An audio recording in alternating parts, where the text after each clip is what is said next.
What I'm going to talk to you about today is not only risk, but also how risk can be looked upon as a significant opportunity and not just something for organizations and businesses to shy away from. Every single business, regardless of how big or how small, will be impacted by the decarbonization megatrend. And so what companies are really trying to do right now is find a way to be able to balance their carbon accounts in such a way that they actually become carbon neutral. And that's effectively what net zero is really all about, is getting to a point where the amount of carbon that's produced by whatever activity you have as your main production measure is negated by the amount of carbon that is taken out of the environment. Queensland set a fairly ambitious target just recently around their renewable energy. Net zero, again, had been there for a little while. 2050 is always really the date people are looking towards net zero. But the targets of 70 and 80% in 2032 and 2035 of renewable energy across the state are pretty significant from a base of about 20-25% right now. I think what we're going to see is we're probably going to see again a bit of an infrastructure and potentially a knowledge gap in how we actually get these out in the market and start utilizing that renewable energy quickly. So it's going to take time, but we're in a position now where at least we have a plan. There's at least a plan to move forward. So you've probably heard of state development areas. Big one up near Gladstone, out in Duggan, which is kind of north of the port, up towards the Rio Tinto facility there.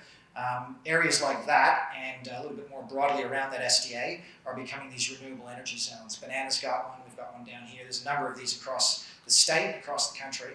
And the idea behind them is they really are a decentralized production area for producing everything from wind to large batteries to big solar arrays that then can feed into the grid and provide us with renewable energy across the state.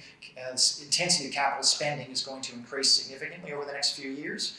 It doesn't really matter where you sit within the value chain. There's going to be investment that is needed to be made across your business to be able to get to a point where, like I said, if you are a part of a production chain or a value chain for a larger player and you supply to them, and when they come and say to you, what does your carbon accounts look like?